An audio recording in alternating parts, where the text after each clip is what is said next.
Hello friends, कैसे हैं आप सभी। आशा करता हूँ आप सभी अच्छे होंगे, आपकी तैयारी भी अच्छे से चल रही होगी। तो दोस्तों, आज इस वीडियो में हम करने वाले हैं आरपीएफ सब इंस्पेक्टर का प्रैक्टिस सेट नंबर 3।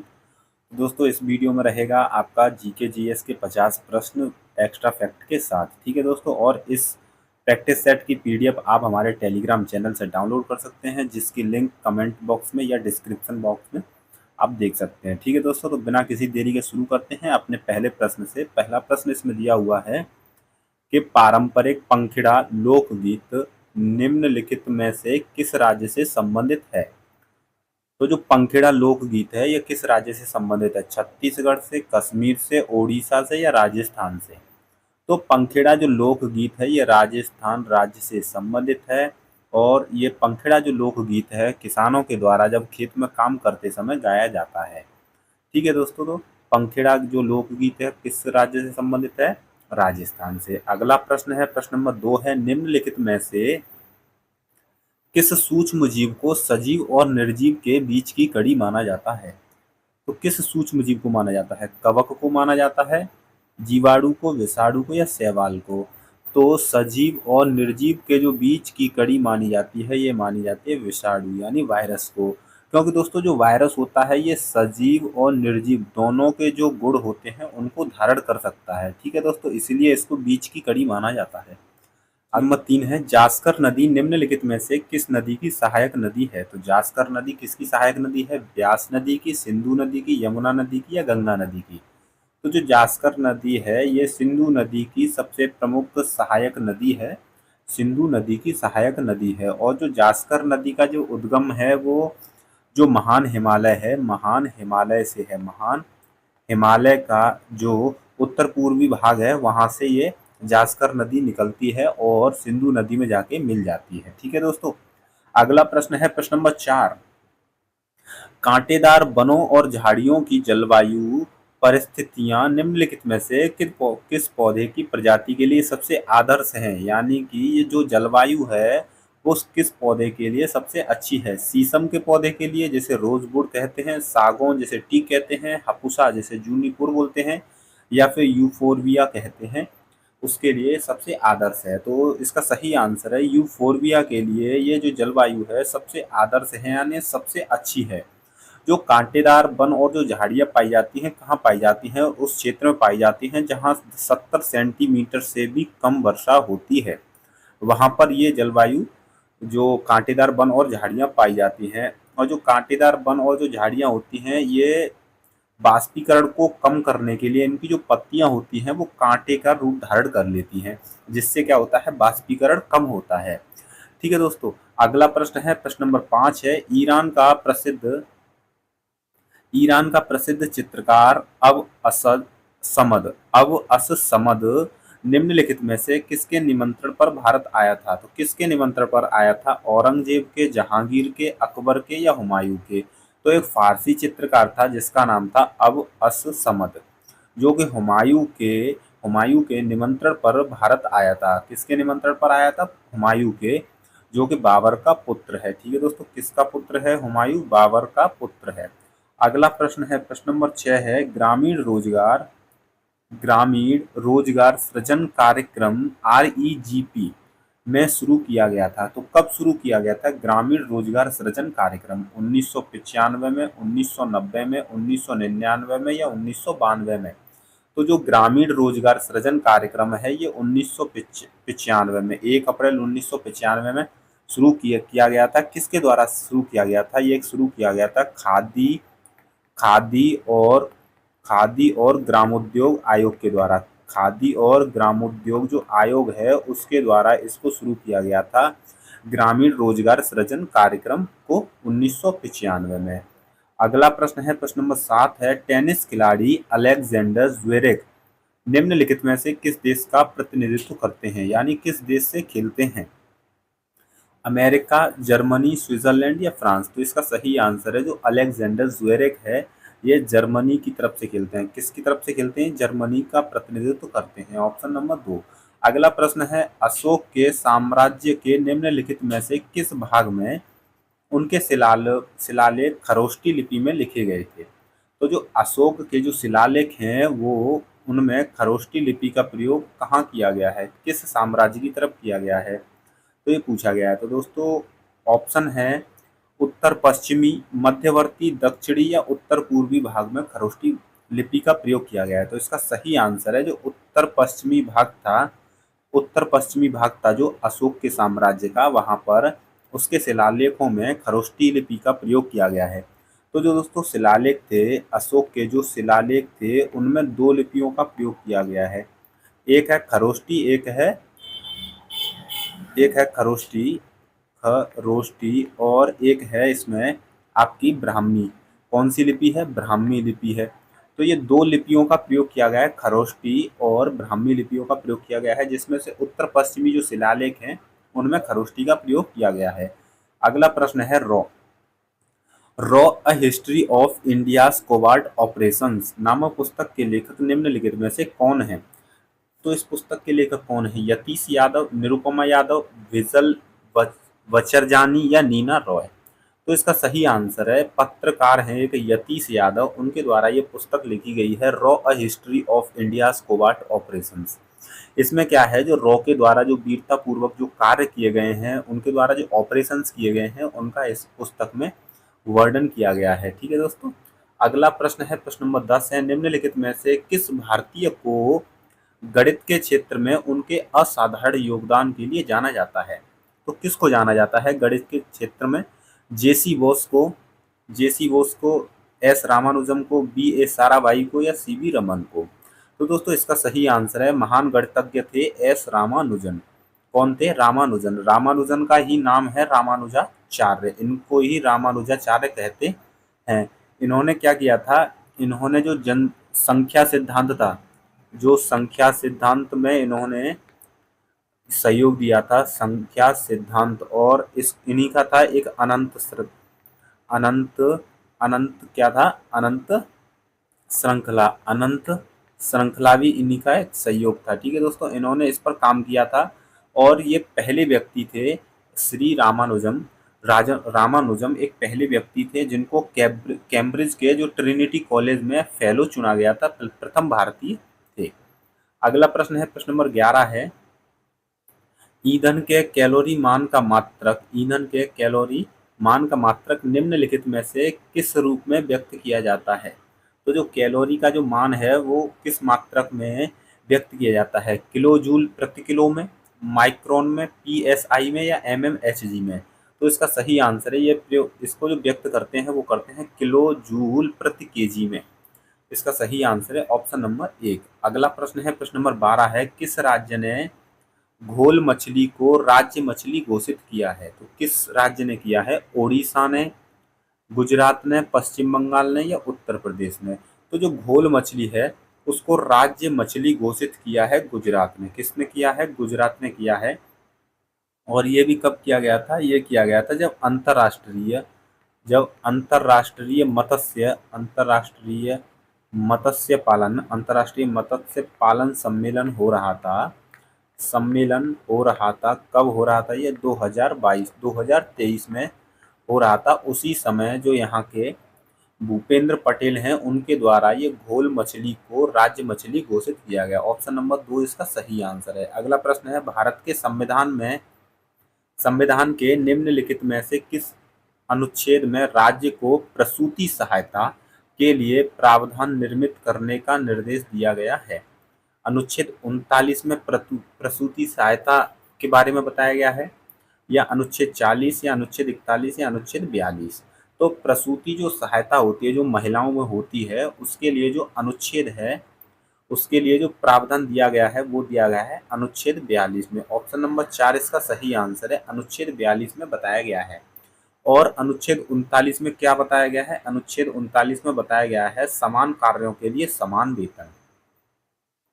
और अनुच्छेद 40 में ग्राम पंचायतों के निर्माण से संबंधित इसमें बातें बताई गई हैं, ग्राम पंचायत निर्माण। ठीक है, अगला प्रश्न है, प्रश्न नंबर 14 है, गौतमी पुत्र सातकर्णी निम्नलिखित में से किस राजवंश का शासक था। तो किस राजवंश का शासक था गौतमी पुत्र सातकर्णी, पल्लव राजवंश का, चालुक्य, शक या सातवाहन। तो जो गौतमी पुत्र सातकर्णी था ये था सातवाहन वंश का शासक था, और सातवाहन वंश का जो संस्थापक था वो था सिमुक। कौन था? सिमुक सातवाहन वंश का संस्थापक था, और इसी का एक शासक था गौतमी पुत्र सातकर्णी। अगला प्रश्न है प्रश्न नंबर 15 देखेंगे। प्रश्न नंबर 15 है अष्टांगिक मार्ग। अष्टांगिक मार्ग जिसे 8 प्रकार के पथ कहा जाता है का तत्व ज्ञान निम्नलिखित में से किसके द्वारा प्रतिपादित किया गया था? तो किसके द्वारा ये अष्टांगिक मार्ग दिए गए हैं? शंकराचार्य के द्वारा, गौतम बुद्ध के द्वारा, रामानुज के द्वारा, या महावीर स्वामी के द्वारा? तो जो अष्टांगिक मार्ग है इसका प्रतिपादित किया गया है महात्मा बुद्ध के द्वारा। ऑप्शन नंबर 2 इसका सही आंसर है। अष्टांगिक मार्ग जैसे कि सम्यक दृष्टि है, आपकी सम्यक दृष्टि, सम्यक संकल्प, सम्यक वचन, सम्यक कर्म, जीविका, प्रयास, स्मृति और समाधि, ये सभी 8 मार्ग हैं जो कि गौतम बुद्ध के द्वारा दिए गए। अगला प्रश्न है प्रश्न नंबर 16 है चोलों के शासन काल में किसी विद्यालय के रख रखाव के लिए दी गई भूमि भूमि को के रूप में जाना जाता था? किस रूप में उसको जाना जाता था जो रख रखाव में दी जाती किसी विद्यालय के लिए? तो उसको ब्रह्मदेय बोलते थे, ब्रह्मदेय, साला भोग, या वेलन बगाई, या देवदान? तो इसका सही आंसर है जो विद्यालयों के लिए भूमि दी जाती थी उसको बोला जाता था साला भोग। ऑप्शन नंबर 2 इसका सही आंसर है। और ब्रह्मदेय बोला जाता था जो ब्राह्मणों को भूमि दी जाती थी, जो ब्राह्मणों को भूमि दी जाती थी उन उसको बोला जाता था ब्रह्मदेय। और बेलन बगाई जो कि गैर ब्राह्मण और गैर किसान होते थे उनको जो भूमि दी जाती थी उसको बेलन बगाई बोलते थे। और देवदान बोला जाता था जो मंदिरों के रखरखाव के लिए, किसके लिए? मंदिरों के लिए जो रखरखाव के लिए भूमि दी जाती थी उसको देवदान कहा जाता था। तो इसका सही आंसर है ऑप्शन नंबर 2 साला भोग। अगला प्रश्न है प्रश्न नंबर 17 है निम्नलिखित में से किस राज्य की सीमा पश्चिम बंगाल राज्य से नहीं लगती है? तो किसकी सीमा नहीं लगती है? झारखंड की, मेघालय, असम, या सिक्किम?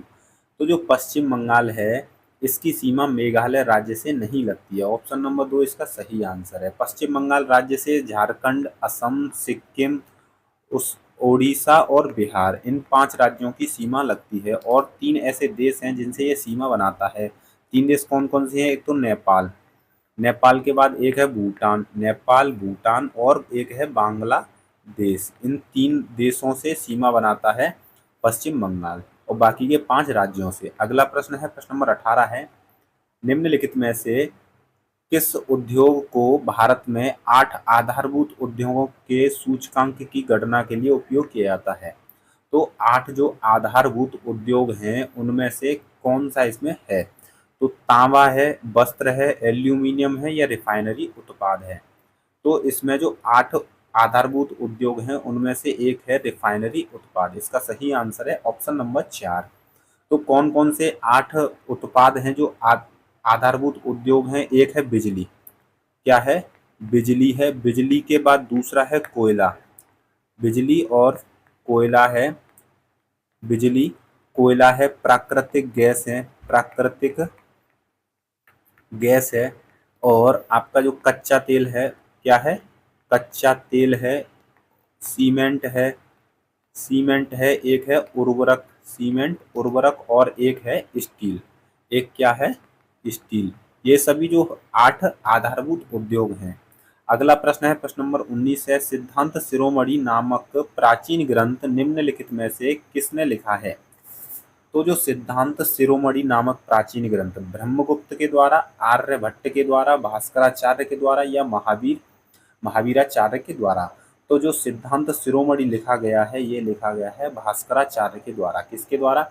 भास्कराचार्य के द्वारा लिखा गया है। और कब लिखा गया था? ये लिखा गया था 1150 ईस्वी में लिखा गया था भास्कराचार्य के द्वारा। इसका सही आंसर है ऑप्शन नंबर 3। अगला प्रश्न है प्रश्न नंबर 20 है एक किले के बारे में निम्नलिखित कथनों पर विचार कीजिए। तो एक किले के बारे में यहाँ पर कथन दिए हुए हैं तो उन पर विचार करने हैं। 2 कथन है, एक है इसे मूल रूप से मनकल के नाम से जाना जाता था, दूसरा है इसे वर्ष 1143 में एक पहाड़ी की चोटी पर बनवाया गया था। तो ऐसा कौन सा किला है जिसको मनकल के नाम से जाना जाता था और उसको 1143 ईस्वी में पहाड़ की चोटी पर बनवाया गया था? कौन सा ऐसा किला है? चित्रदुर्ग किला, दौलताबाद का किला, किला अगुआड़ा या गोलकुंडा किला। तो इसका सही आंसर है ये है गोलकुंडा का जो किला है, इसी को मनकल भी कहा जाता है और इसको 1143 ईस्वी में पहाड़ी की चोटी पर बनवाया गया था। और ये कहाँ स्थित है? ये तेलंगाना की राजधानी जो हैदराबाद है उसके पास स्थित है गोलकुंडा किला। अगला प्रश्न है सवाई जयसिंह के संरक्षण में निम्नलिखित में से किस शहर में खगोलीय वेधशाला का निर्माण कराया गया था?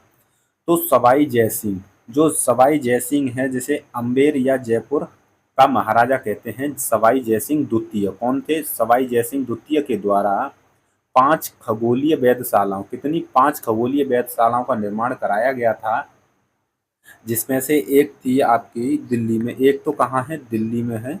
एक है दिल्ली, दूसरी है जयपुर, दिल्ली जयपुर। एक है उज्जैन, एक कहाँ है? उज्जैन है। एक है मथुरा, एक है वाराणसी। तो ये 5 जगह हैं, दिल्ली, जयपुर, उज्जैन, मथुरा और वाराणसी में 5 खगोलीय वेधशालाओं का निर्माण कराया गया था। तो इसका सही आंसर है ऑप्शन नंबर 4 वाराणसी।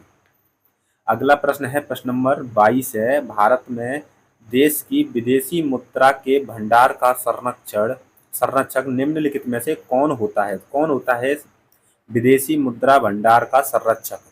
भारतीय रिजर्व बैंक, भारतीय स्टेट बैंक, केंद्रीय वित्त मंत्रालय या केंद्रीय मंत्रिमंडल? तो इसका सही आंसर है भारतीय रिजर्व बैंक जो होती है वो विदेशी मुद्रा के भंडार का संरक्षक होती है। भारतीय रिजर्व बैंक की स्थापना कब हुई थी? ये हुई थी 1935 में और इसका राष्ट्रीयकरण कब हुआ था? 1 जनवरी 1949 को इसका राष्ट्रीयकरण किया गया था। अगला प्रश्न है, प्रश्न नंबर 23 है,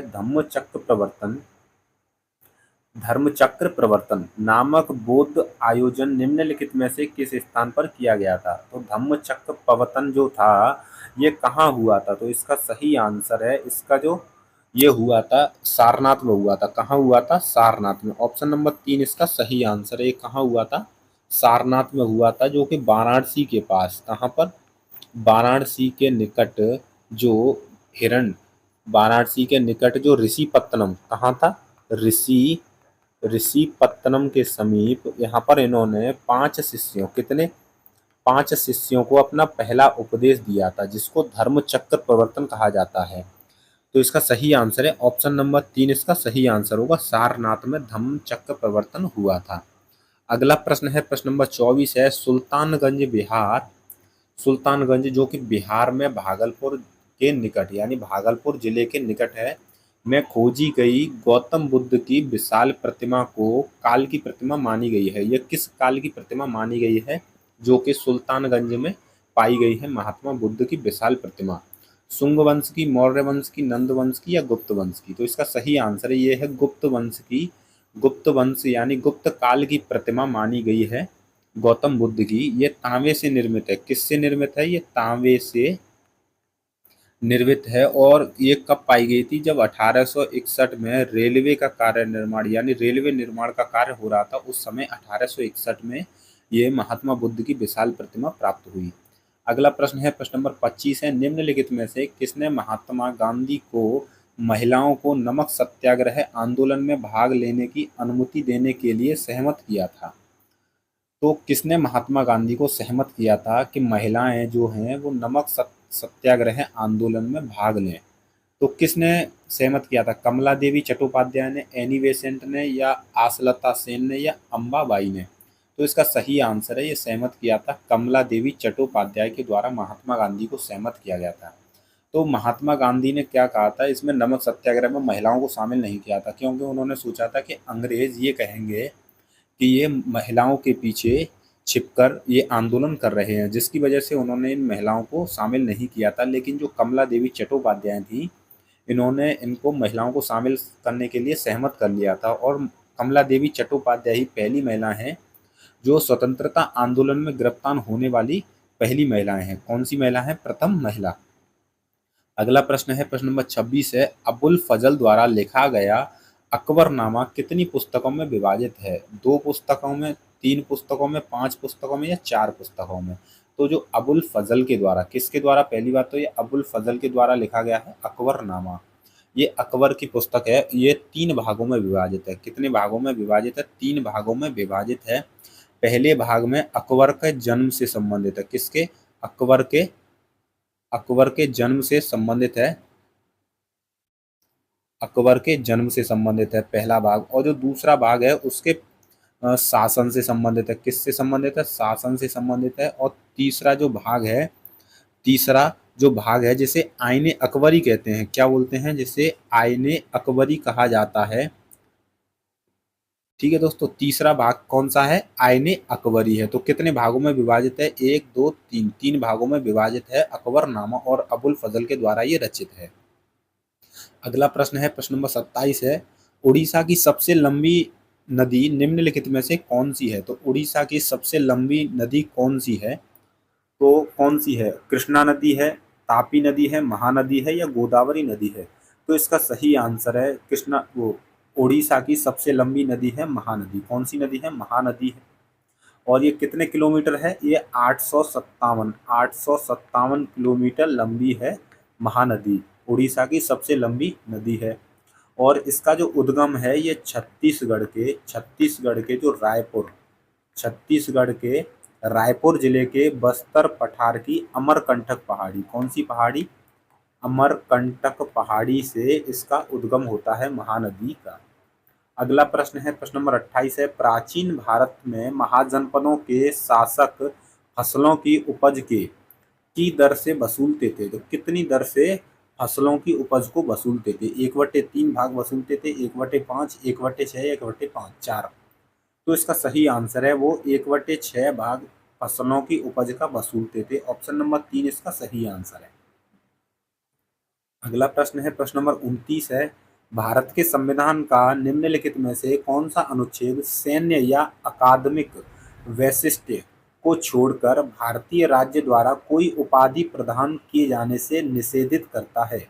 यानी उपाधियों का अंत किस संविधान के अनुच्छेद में है? ऑप्शन देखेंगे इसमें। ऑप्शन है अनुच्छेद 10 में, अनुच्छेद 15 में, या अनुच्छेद 20 में, या अनुच्छेद 18 के 1 में। तो जो उपाधियों का अंत है वो अनुच्छेद 18 के ए में बताया गया है। उपाधियों का अंत कौन सा है? अनुच्छेद 18 का ए है। इसका सही आंसर है ऑप्शन नंबर 4। अगला प्रश्न है, प्रश्न नंबर 3 है, वह गुणित होकर बड़ी संख्या में कोशिकाएं निर्मित करने वाली विशिष्ट कोशिकाओं द्वारा निम्नलिखित में से किस प्रकार का प्रजनन किया जाता है? तो इसमें किस प्रकार का प्रजनन किया जाता है? विखंडन का, पुनर्जनन का, सतहीकरण का, या विभंजन का?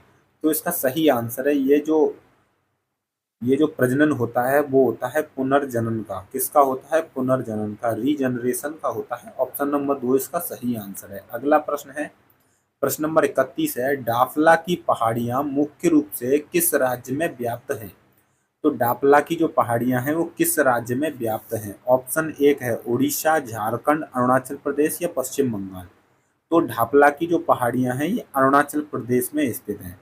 अरुणाचल प्रदेश और साथ ही साथ जो असम है, असम के सीमाओं पर स्थित है ये डाफला की पहाड़ियां। ऑप्शन नंबर 3 इसका सही आंसर है। कहाँ स्थित है? अरुणाचल प्रदेश में स्थित है।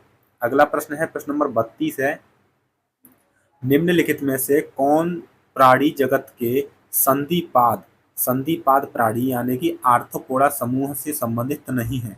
तितली, तिलचिट्टा, अष्टबाहु, मकड़ी। तो ऐसा कौन सा है जो आर्थ्रोपोडा समूह से संबंधित नहीं है? तो इसका सही आंसर है जो अष्टबाहु, जिसे ऑक्टोपस कहते हैं। ऑक्टोपस जो है वो आर्थ्रोपोडा संघ से संबंधित नहीं है। अष्टबाहु यानी जो ऑक्टोपस है किस संघ से संबंधित है? ये है मोलस्का संघ से। किससे है? मोलस्का संघ से संबंधित है। मोलस्का संघ से है अष्टबाहु ऑक्टोपस। अगला प्रश्न है, प्रश्न नंबर 33 है, 4 कूलोम के आवेश को 6 वोल्ट के विभवांतर वाले दो बिंदुओं तक ले जाने में किए गए कार्य की मात्रा होती है। तो कितने कार्य की मात्रा इसमें खर्च होती है? 48 जूल, 12 जूल, 36 जूल, या 24 जूल? तो इसका सही आंसर है ये होती है 24 जूल। 6 का गुणा 4 से कीजिए तो 24 जूल आएगा।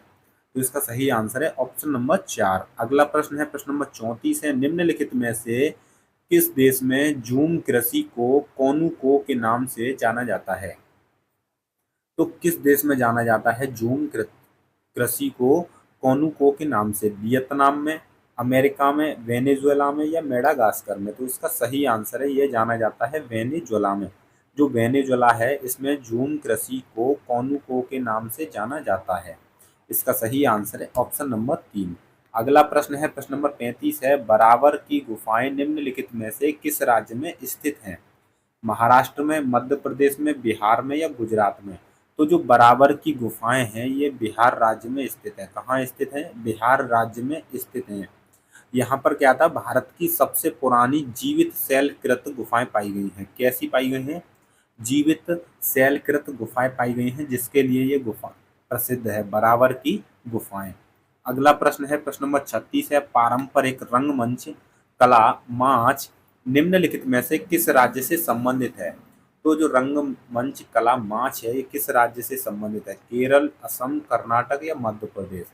तो इसका सही आंसर है मध्य प्रदेश से संबंधित है माच रंगमंच। ऑप्शन नंबर 4 इसका सही आंसर होगा। अगला प्रश्न है, निम्नलिखित में से किस वर्ष में भारत के संविधान में 9वीं अनुसूची संलग्न की गई, यानी कि 9वीं अनुसूची जोड़ी गई थी? तो इसका ऑप्शन देखेंगे, 1954 में, 1953 में, 1951 में या 1952 में?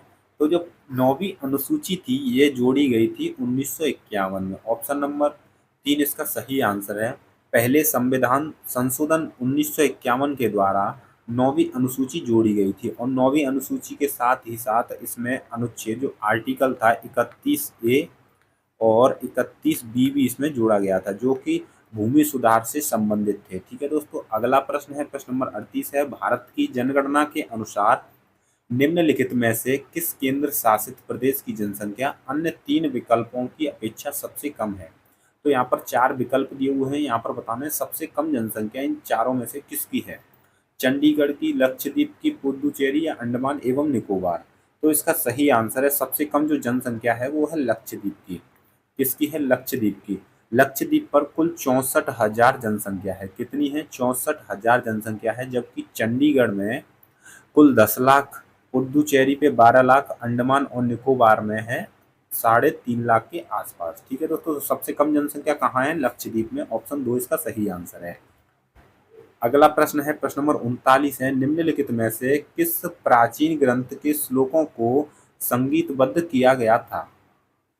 तो किस प्राचीन ग्रंथ के श्लोकों को संगीतबद्ध किया गया था? मेघदूत का, कामसूत्र, संगीत रत्नाकर या सामदेव?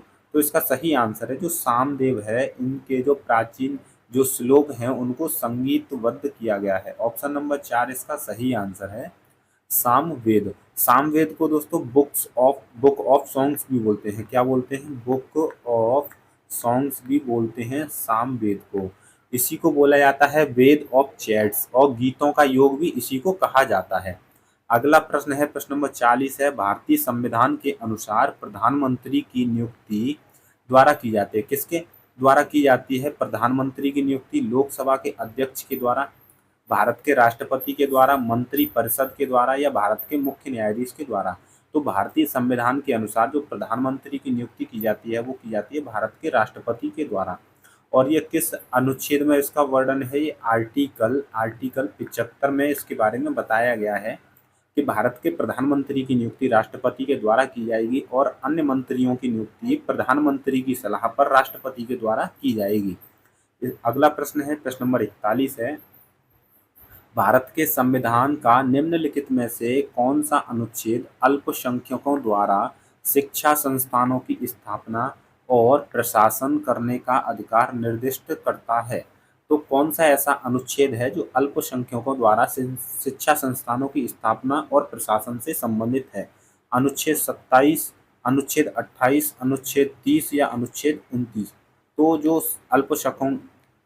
अल्पसंख्यकों द्वारा शिक्षा संस्थानों की स्थापना से संबंधित है वो है, इसका सही आंसर होगा ऑप्शन नंबर 3, अनुच्छेद 30 में इसके बारे में बताया गया है। अनुच्छेद 29 में अल्पसंख्यकों के हितों का संरक्षण के बारे में बताया गया है, और अनुच्छेद 29 में, तो इसका सही आंसर है अनुच्छेद 30 यानी ऑप्शन नंबर 3। अगला प्रश्न है, प्रश्न नंबर 42 है, ब्रिटिश ईस्ट इंडिया कंपनी का भारत से व्यापार करने का जो एकाधिकार निम्नलिखित में से किस वर्ष में एक कानून के द्वारा समाप्त कर दिया गया? तो ईस्ट इंडिया कंपनी, जो ब्रिटिश ईस्ट इंडिया कंपनी थी, उसका भारत से व्यापार करने का एकाधिकार समाप्त कर दिया गया था किस किस वर्ष? 1858 में, 1807 में, 1825 में, 1813 में? तो इसका सही आंसर है 1813 के एक चार्टर्ड एक्ट के द्वारा इस एकाधिकार को समाप्त कर दिया गया था, लेकिन इसमें चीन के साथ व्यापार और चाय का व्यापार, इसके एकाधिकार को समाप्त नहीं किया गया था। तो इसका सही आंसर है ऑप्शन नंबर 4। अगला प्रश्न है, प्रश्न नंबर 43 है, भारत के संविधान में अनुच्छेद 21A को निम्नलिखित में से किस वर्ष में समावेशित किया गया था? तो किस वर्ष समावेशित किया गया था? 2004 में, 2006 में, 2000 में या 2002 में? तो इसका सही आंसर है 2002 में इसको समावेशित यानी कि शामिल किया गया था। 21A को 86वां संविधान संशोधन, कौन सा संशोधन था? 86वां जो संविधान संशोधन हुआ था, 86वां संविधान संशोधन सन 2002 में हुआ था, जिसके द्वारा 21A को शामिल किया गया था। इसमें 6 से लेकर 14 वर्ष के जो बच्चे होते हैं उनको मुफ्त शिक्षा का अधिकार दिया गया है। ऑप्शन नंबर 4 इसका सही आंसर है। अगला प्रश्न है, प्रश्न नंबर 44 है, भारत के संविधान में निम्नलिखित में से कौन सा संशोधन लघु लघु संविधान भी कहा जाता है, कहलाता है? तो कौन सा ऐसा संशोधन है जिसे लघु संविधान भी कहते हैं? अब 35वां संशोधन, 42वां संशोधन, 48वां संशोधन या 40वां? तो लघु संविधान कहा जाता है 42वें संविधान संशोधन के द्वारा, जो कि 1976 में हुआ था। इसके द्वारा दोस्तों प्रस्तावना में 3 शब्द जोड़े गए थे। एक तो था समाजवाद, कौन सा था?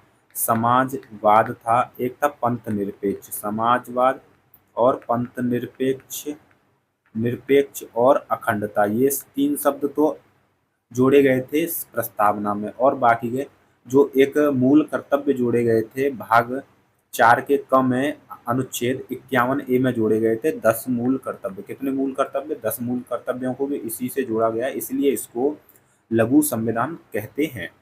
आगे देखेंगे अगला प्रश्न। अगला प्रश्न है, प्रश्न नंबर 45 है, निम्नलिखित में से कौन सा प्रोटीन, निम्नलिखित में से कौन सा प्रोटीन पाचक एंजाइम छोटी आंत में स्रावित होता है? तो कौन सा छोटी आंत में स्रावित होता है? पित्तरस, लाइपेज, ट्रिप्सिन या पाचक रस? कौन सा होता है जो छोटी आंत में स्रावित होता है? तो इसका सही आंसर है ट्रिप्सिन। ट्रिप्सिन जो है ये छोटी आंत में स्रावित होता है, यानी इसका जो उत्पादन होता है वो होता है अग्नाशय में। कहाँ होता है? अग्नाशय में इसका उत्पादन होता है। अगला प्रश्न है, प्रश्न नंबर 46 है, निम्नलिखित में से किस में जल का संवहन करने के लिए विशिष्ट ऊतक नहीं पाए जाते हैं? तो ऐसा कौन सा जो है जिसमें जल का संवहन यानी जल को इधर से उधर करने के लिए ऊतक नहीं पाए जाते हैं? ग्रास यानी कि घास में, पेफियोपेडिलम में, प्यूनेरिया में या आइपोमिया में? तो इसका सही आंसर है जो प्यूनेरिया शैवाल होते हैं उनमें उनमें जल का संवहन करने के लिए विशिष्ट ऊतक नहीं पाए जाते हैं, यानी कि इनमें कोई भी संवहन प्रणाली नहीं होती है। अगला प्रश्न है, प्रश्न नंबर 47 है, निम्नलिखित में से किस राज्य में मैक्लोडगंज नामक एक प्रसिद्ध पर्वतीय स्थल अवस्थित है? कहाँ है? पश्चिम बंगाल में, हिमाचल प्रदेश में, उत्तराखंड में या लद्दाख में? तो जो मैक्लोडगंज नामक प्रसिद्ध पर्वतीय स्थल है ये स्थित है हिमाचल प्रदेश में। कहाँ स्थित है? हिमाचल प्रदेश में स्थित है। और ये किस लिए प्रसिद्ध है? क्योंकि यहाँ पर जो तिब्बती आबादी अधिक है, आबादी अधिक है, इसलिए इसको लिटिल लिहासा भी इसको कहा जाता है। तिब्बतियों की जनसंख्या अधिक होने के कारण इसको लिटिल लिहासा भी कहा जाता है। और ये तिब्बती बौद्ध धर्म के लिए पर्यटन स्थल भी है मैक्लोडगंज। अगला प्रश्न है, प्रश्न नंबर 48 है, निम्नलिखित में से किस प्रकार की मृदा में सूक्ष्म कणों का अनुपात बड़े कणों की अपेक्षाकृत अधिक होता है? यानी कि सूक्ष्म कण सब अधिक होते हैं और बड़े कण बहुत कम होते हैं। तो कौन सी मृदा है? चिकनी मृदा, रेतीली मृदा, काली मृदा या दोमट मृदा? तो इसका सही आंसर है चिकनी मृदा में। ऑप्शन नंबर 1 इसका सही आंसर होगा। अगला प्रश्न है, प्रश्न नंबर 49 है, निम्नलिखित में से किसे अशुद्धियों से मुक्त प्राकृतिक जल, जिसे आसुत जल कहा जाता है, का सबसे शुद्ध रूप माना जाता है? तो किस जल को माना जाता है आसुत जल? कुएं का जल, झरने का जल, नदी का जल या बारिश का जल? तो इसका सही आंसर है बारिश के जल को आसुत जल या फिर शुद्ध, सबसे शुद्ध रूप माना जाता है बारिश के जल को। दोस्तों जो समुद्र के पानी से या फिर तालाब, झील, नदी, किसी का भी जो जल होता है उसके द्वारा बाष्पीकरण में जो होता है, बाष्पीकरण होता है, उसके द्वारा जो जल होता है वो शुद्ध हो जाता है। कैसा हो जाता है? शुद्ध। तो जो बारिश का जल होता है वो एक शुद्ध जल होता है जिसे आसुत जल भी कहते हैं। अगला प्रश्न है, प्रश्न नंबर 50 है, मानव शरीर की लार में निम्नलिखित में से कौन सा एंजाइम पाया जाता है? स्टार्च को साधारण शर्करा में तोड़ देता है जो एंजाइम। एमाइलेज पाया जाता है, ट्रिप्सिन, पेप्सिन या रेनिन? तो इसका सही आंसर है, ये पाया जाता है एमाइलेज एंजाइम पाया जाता है जो स्टार्च को साधारण शर्करा में तोड़ देता है। तो इसका सही आंसर है ऑप्शन नंबर 1। तो दोस्तों मानव शरीर में जो है मानव शरीर में तीन जोड़ी लार ग्रंथियां पाई जाती हैं। पहली होती है पैरोटिड। कौन सी होती है? पैरोटिड होती है। दूसरी होती है सब मांडिबुलर। सब मांडिलर। कौन सी होती है? सब मांडिलर होती है। और एक होती है सब लिंगुअल। कौन सी होती है? सब लिंगुअल। तो ये तीन जोड़ी जो होती हैं मानव शरीर में लार ग्रंथियां पाई जाती हैं। तो दोस्तों हमारे 50 प्रश्न जीके जीएस के कंप्लीट होते हैं। अगर ये वीडियो आपको हेल्पफुल लगी हो तो चैनल को जरूर सब्सक्राइब कर लीजिएगा। इसी तरह की वीडियो आपके पास आती रहेगी। ठीक है दोस्तों, तो वीडियो को यहीं समाप्त करते हैं। जय हिंद।